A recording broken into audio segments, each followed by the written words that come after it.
مدرسة سفتن اشتغل مرة مشيخ ياتس صلي مشيخ بشير الشيخ صلي مشيخ لما بزاق مشيخ وكم شنب. بسم اللہ الرحمن الرحیم. خوش آمدید دوستو. میں ہوں بشر ہاشمی اور آپ دیکھ رہے ہیں ایکسپوز یونٹ یوٹیوب چینل.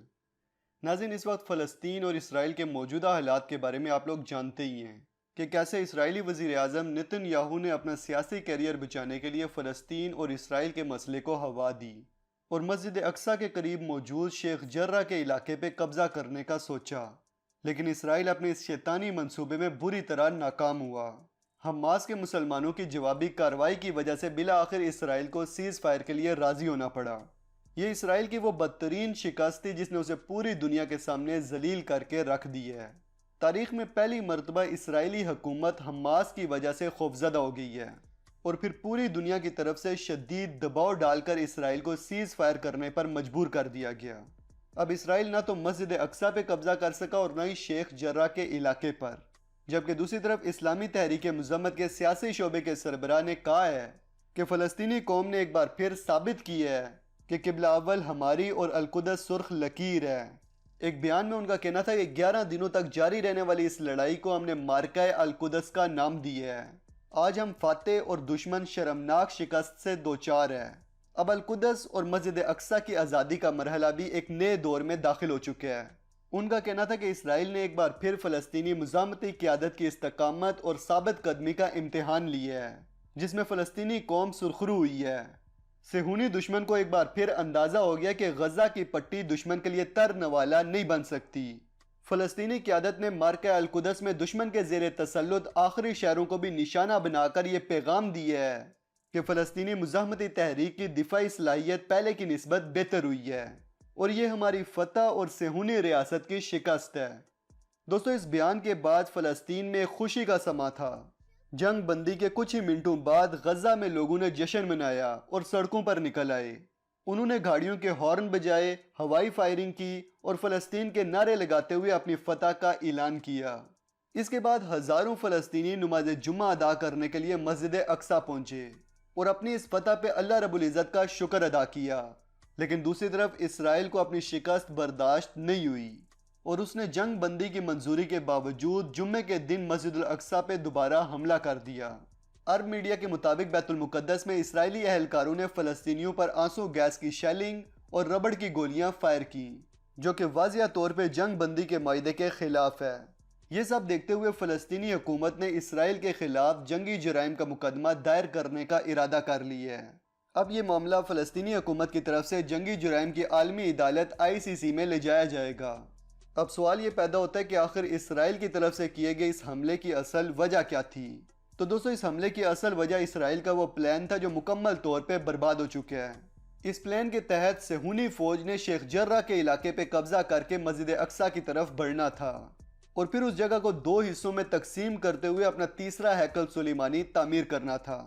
یہ منصوبہ کئی سال سے تیار کیا جا چکا تھا، جس کا اندازہ آپ اس چیز سے بخوبی لگا سکتے ہیں کہ 22 مئی 2018 کو امریکی سفیر ڈیوڈ فریڈمن نے اسرائیل کا دورہ کیا تھا اور اس دورے میں انہیں اسرائیل کی طرف سے ایک تصویر دکھائی گئی تھی جس میں مسجد اقصی کو 2 حصوں میں تقسیم کیا گیا تھا اور گنبد صغرا یعنی گولڈن ڈوم کی جگہ تیسرا ہیکل سلیمانی بنا دکھایا گیا تھا.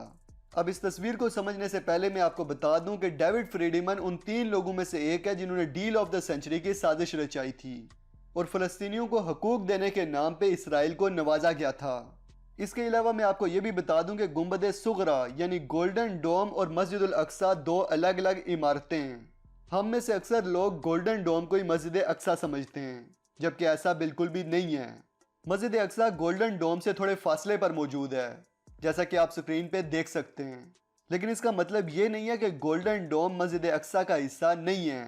یہ تمام ایریا جو آپ کو نظر آ رہا ہے، یہ تمام مسجد اقصی کا ہی ایریا ہے. ناظرین، انسائکلوپیڈیا الموسوعۃ الفلسطینیہ کے مطابق مسجد اقصی کے نام کا اطلاق پورے حرم قدسی پر ہوتا ہے، جس میں گولڈن ڈوم بھی شامل ہے.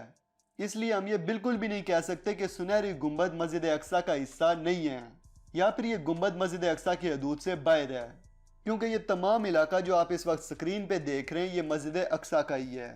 630 ہجری میں جب خلیفہ وقت حضرت عمر بن خطاب رضی اللہ تعالیٰ عنہ نے بیت المقدس کو فتح کرنے کے بعد اس علاقے کو صاف کروایا تو اس وقت یہ چٹان نظر آئی تھی جس پہ اب یہ سنہری گنبد بنا ہوا ہے۔ پھر خلیفہ عبد الملک بن مروان نے 685 ہجری اور 691 ہجری کے درمیان اس چٹان کے اوپر گنبد تعمیر کروایا تھا، جو کہ فن تعمیر کا ایک عظیم اور زندہ شاہکار ہے۔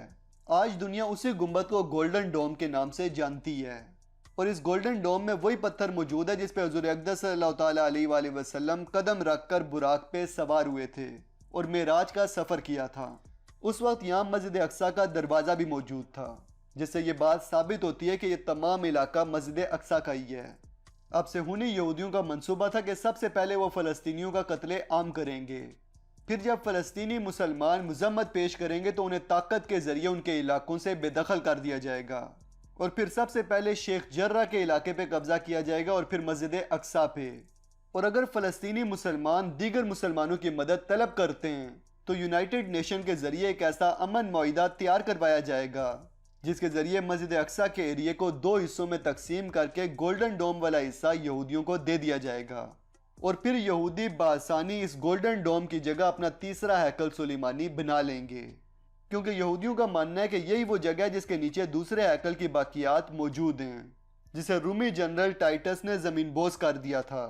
یہ وہ خطرناک منصوبہ تھا جو یہودیوں نے تیار کیا تھا، لیکن خدا کی کرنی دیکھیں کہ اپنی مکمل تیاری کے باوجود یہودی اپنے اس منصوبے میں ناکام ہو گئے، اور تمام میڈیا پہ کنٹرول ہونے کے باوجود آج پوری دنیا صہیونی یہودیوں پہ تھوک رہی ہے، جس سے اسرائیل کی عزت مٹی میں مل چکی ہے۔ اور اسی بات کا غصہ اسرائیلی فوج نے فلسطینی مسلمانوں پہ اس وقت اتارا جب وہ لوگ مسجد اقصیٰ میں اپنی فتح کا جشن منا رہے تھے۔